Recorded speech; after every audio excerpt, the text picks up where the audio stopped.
El Parlamento Europeo aprueba la llamada Identidad Digital Europea. ¿Qué supone y cuáles son sus riesgos para nuestras libertades? Veámoslo. El Parlamento Europeo aprueba con los votos a favor de PP y de PSOE el Reglamento de la Identidad Digital Europea. ¿Y qué es exactamente eso de la Identidad Digital Europea? Bueno, pues dejemos que la propia Comisión Europea nos lo explique. ¿Qué es la cartera de identidad digital de la Unión Europea? Se trata de carteras digitales personales en forma de aplicaciones para móviles que permite a los ciudadanos identificarse digitalmente, almacenar y gestionar datos de identidad y documentos oficiales en forma digital. Pueden incluir el permiso de conducción, recetas médicas o títulos académicos. Con ellas, los ciudadanos podrán demostrar su identidad en todo el territorio de la Unión Europea cuando sea necesario para acceder a servicios en línea, facilitar documentos digitales o simplemente demostrar un atributo personal específico, como la edad, sin revelar su identidad u otros datos personales.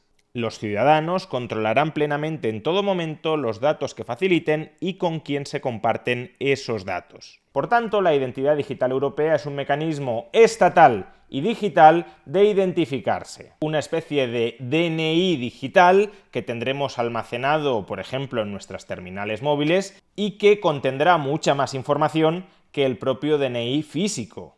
Pues como hemos dicho, también podrá recoger los títulos académicos o los historiales clínicos. Y si, como decimos, la identidad digital europea es un mecanismo estatal y digital de identificación, la siguiente pregunta, claro, es ¿identificarse frente a quién? Es decir, ¿frente a quién podremos utilizar esta identidad digital europea? Pues frente a las administraciones públicas de toda la Unión Europea y también frente a ciertas empresas privadas que operen en Europa y que estarán obligadas a incorporar la identidad digital europea como un mecanismo de autenticación interno. De nuevo, la Comisión Europea nos lo cuenta. Los ciudadanos europeos deben poder utilizar su cartera de identidad digital de la Unión Europea para acceder a servicios digitales en toda Internet, incluidos ciertos servicios privados. A este respecto, mejora la eficacia y extiende al sector privado las ventajas de una identidad digital segura y cómoda. En el caso de algunos servicios privados, la aceptación de la cartera será obligatoria, especialmente cuando sea necesario un elevado nivel de garantía de la identidad de sus clientes. Este es el caso, por ejemplo, de los pagos y la apertura de cuentas bancarias y de determinados casos de uso en los ámbitos de transporte, la energía, la seguridad social, la salud, el agua potable, los servicios postales, la infraestructura digital, la educación o las telecomunicaciones. El requisito de reconocer la cartera para la autenticación también se aplica a las plataformas en línea de muy gran tamaño designadas en virtud de la Ley de Servicios Digitales, como las proporcionadas por Meta, Amazon, Apple, Booking.com, TikTok o Zalando. ¿Para qué cosas, por tanto, podrá utilizarse esta identidad digital europea? Pues de nuevo la Comisión Europea nos lo desgrana. Estos son algunos ejemplos de cómo podría utilizarse la cartera cuando exista. Uso de la cartera de identidad digital de la Unión Europea.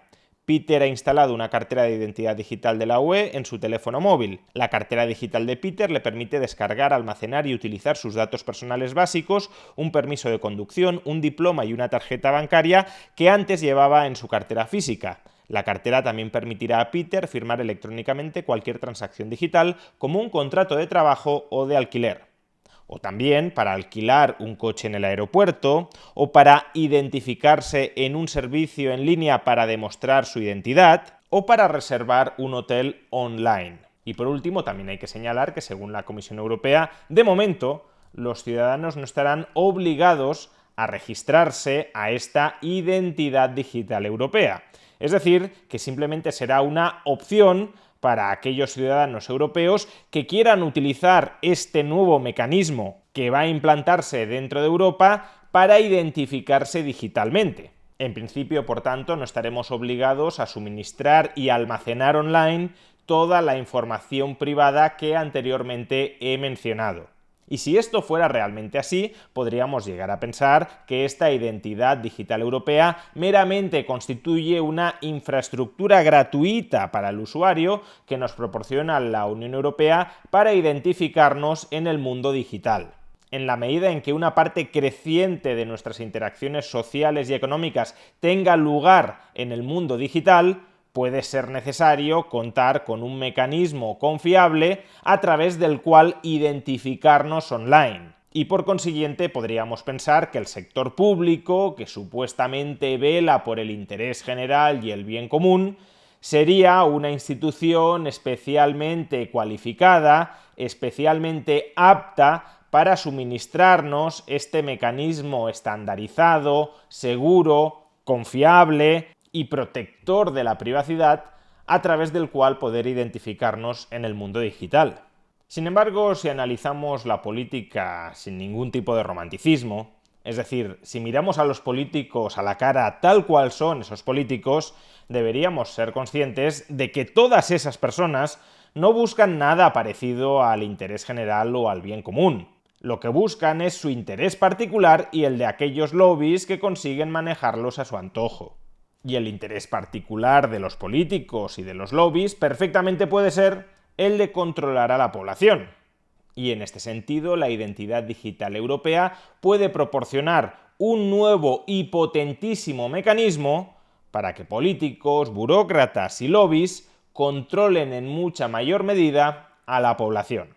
Por un lado, porque si a partir de ahora existe un mecanismo oficial con el sello de calidad de las instituciones europeas de identificarse en el mundo digital, cabe temer que cada vez más regulaciones estatales exijan el uso de esta identidad digital europea para efectuar cualquier tipo de transacción, de operación o de interacción online. Por ejemplo, si los políticos quisieran imponer que solo las personas que superen determinados umbrales de edad puedan acceder a determinados sitios web, y no me estoy refiriendo única y exclusivamente a sitios de pornografía, sino también, por ejemplo, a plataformas como YouTube o como Twitch, donde a lo mejor se quiere limitar que los menores de edad tengan exposición a lo que los políticos llaman desinformación o bulos, que en realidad simplemente es información en contra de la narrativa y de la propaganda oficial, pues entonces las regulaciones estatales podrían obligar a YouTube a que verifique la edad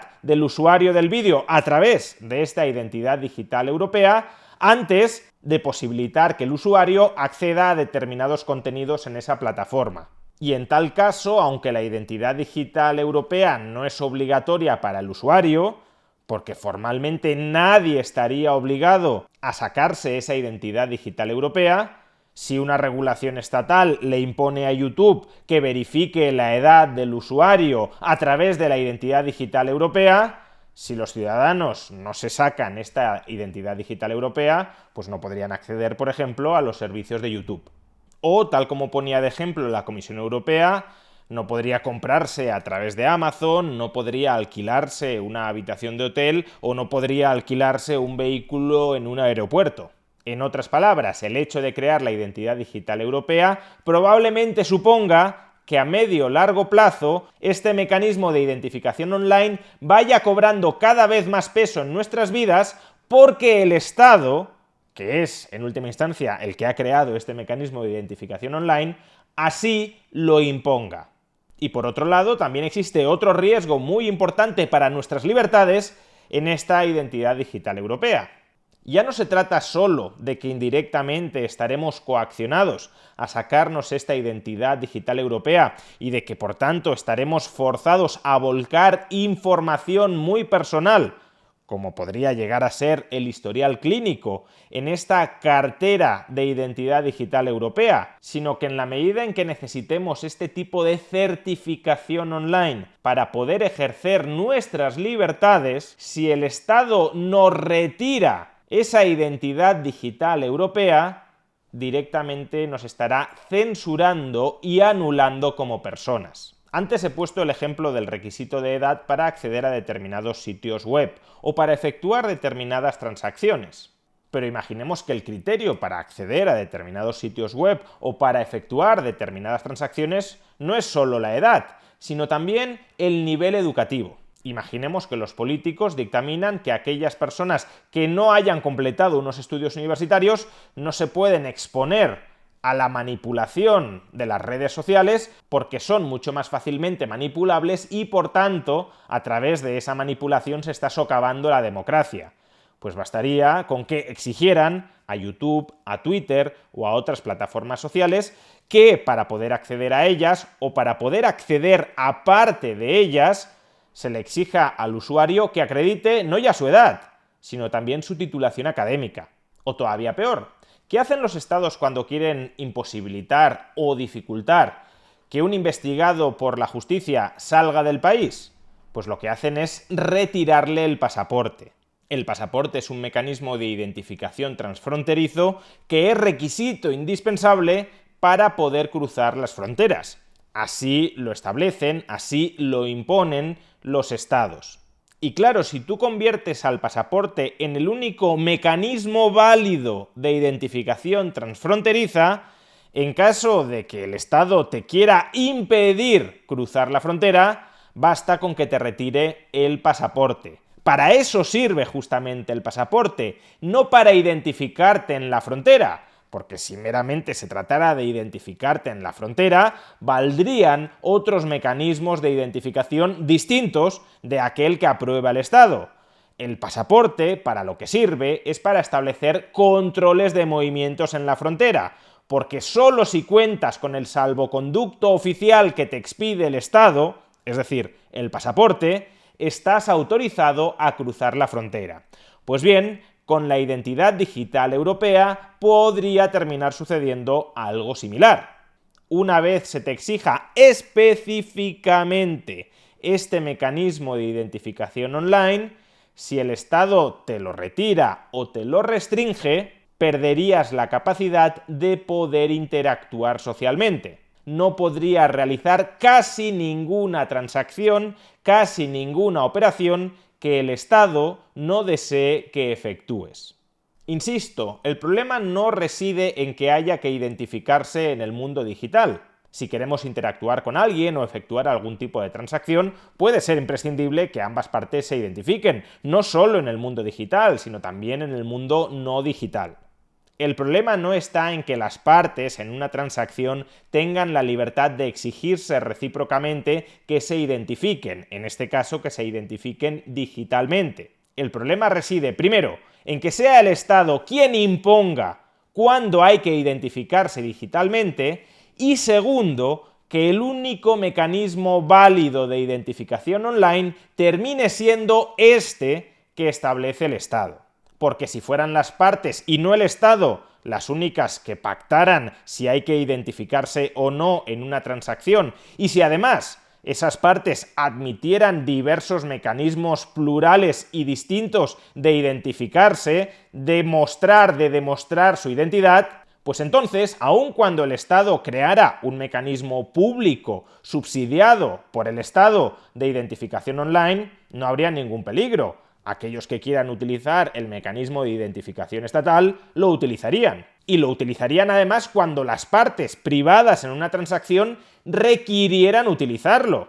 Y en cambio, aquellos que no quisieran emplear ese mecanismo estatal de identificación, pues utilizarían otros. Eso es lo que sucede, por ejemplo, en Estados Unidos. En Estados Unidos no existe documento nacional de identidad. Eso significa que las partes no han de identificarse o no pueden identificarse en las transacciones que efectúan en el mundo digital o no digital.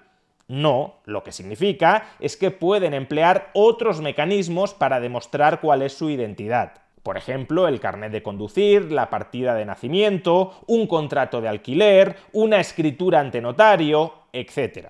Y esa pluralidad de mecanismos dificulta que el Estado te pueda controlar, porque si el Estado te retira alguno de esos mecanismos, sigues teniendo otros múltiples diversos para demostrar tu identidad y poder seguir interactuando con el resto de la sociedad. Pero, repito, y este es el peligro, si vamos hacia un modelo donde el único mecanismo válido de identificación online sea el que establece el Estado y además el Estado impone regulatoriamente que cada vez en más transacciones, en más interacciones, sea necesario demostrar la identidad a través de ese mecanismo, entonces estaremos vendidos ante la oligarquía estatal.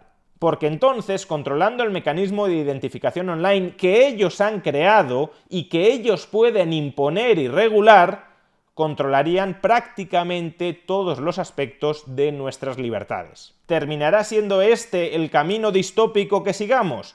Pues todavía es pronto para aventurarlo, porque en gran medida dependerá de que la población europea consienta que su clase política la pastoree de esa manera, pero creo que la máxima en el caso del Estado y en el caso de los políticos debería ser siempre: piensa mal, desconfía al máximo y acertarás.